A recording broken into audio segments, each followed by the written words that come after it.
Every Russian warship in the Baltic, every tanker out of St. Petersburg, must pass through channels less than 2 kilometers wide, close the Danish Straits, and Russia loses its only path to the Atlantic. The power to do that already exists. The Danish Straits are a web of narrow, winding channels cutting through the heart of northern Europe. 3 main passages, Øresund, the Great Belt, and the Little Belt, link the Baltic Sea to the North Sea. At their tightest, these straits shrink to less than 2 kilometers across.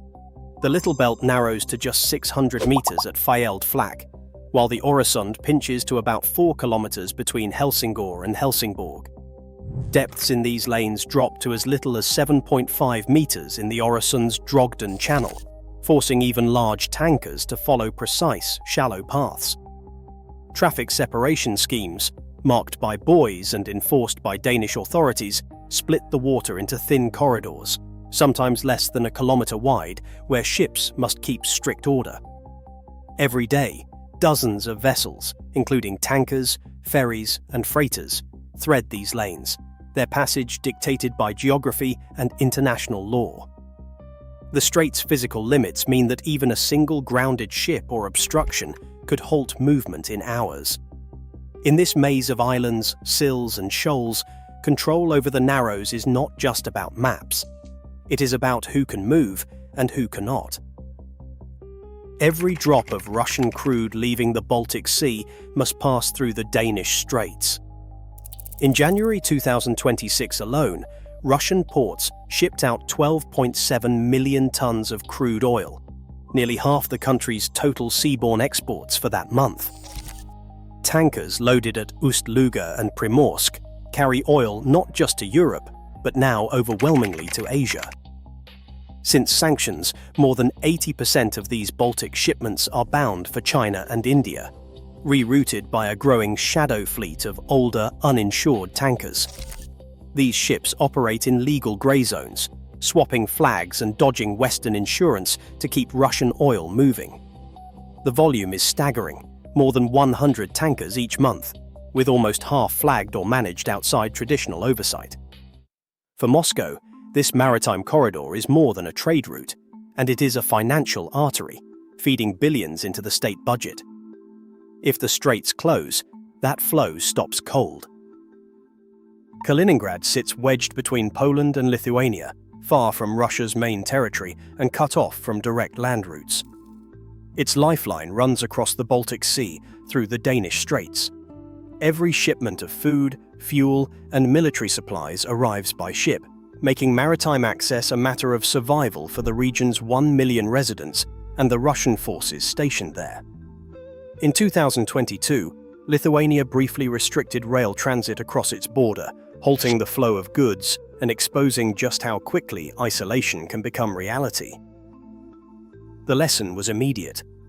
With overland routes easily curbed by neighboring European Union and NATO states, Kaliningrad's dependence on the sea grew absolute. If the straits close, ships can't reach the exclave. Fuel runs low, shelves empty, troops face shortages.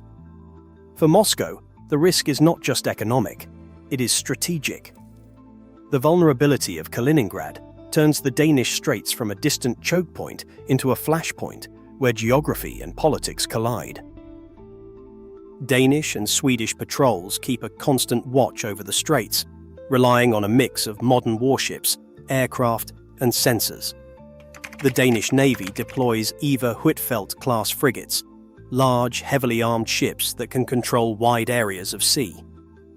Sweden adds Visby-class corvettes, small but nearly invisible to radar, built for shallow waters and quick response. Overhead, AWACS aircraft scan for unusual movements and feed data to command centers ashore. When a suspicious tanker or a shadow fleet vessel approaches, patrols can intercept, inspect, or order it to wait at anchor. If a mine is found, specialized teams can clear a lane in 48 to 72 hours, drawing on lessons from earlier conflicts. But even with these assets, there are limits. International law, especially the transit passage rules of the United Nations Convention on the Law of the Sea, guarantees ships the right to move through these straits in peacetime. As a Royal Danish Defence College analyst puts it, military presence can deter or delay, but outright closure would spark a diplomatic crisis. A maritime law scholar puts it bluntly: if you want to stop Russian oil from coming through the Straits, forget it. The legal ceiling is clear. Patrols can enforce safety and environmental rules, but they cannot simply close the door. A sudden closure of the Danish Straits would send a shock through global markets. Nearly 1.75 million barrels of Russian oil per day would be stranded in the Baltic, unable to reach buyers in Asia or beyond. The Kiel Canal, with its shallow locks and narrow dimensions, cannot handle these tankers. Most are simply too large to pass. There is no real detour. The last time a choke point like this was blocked during the Suez Canal crisis in 2021. Global trade lost $9.6 billion. For each day the passage stayed closed. The Danish Straits may be smaller, but the cost of shutting them would ripple around the world just as quickly. 3 futures now stand in front of the Danish Straits. In the first, Denmark and its allies declare an administrative halt, pausing Russian traffic under the cover of inspections and legal checks. Oil tankers wait at anchor, revenue drains away, and Moscow scrambles for alternatives. The second path is a contested denial. Patrols and mines block the narrows, Russian ships test the limits, and Kaliningrad faces isolation. Here, even a small incident could spiral. The third is a full-blown crisis. Supplies to Kaliningrad are cut, military forces mobilize on both sides, and the risk of open conflict rises sharply.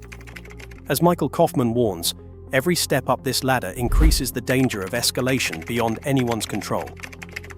Today, a narrow waterway holds Europe's balance. As tensions rise, a single strait could redraw alliances and economies overnight. Sometimes global power depends on just a few miles of sea. If you enjoy exploring the geography shaping global power, consider subscribing to Strategic Geography so you don't miss future videos.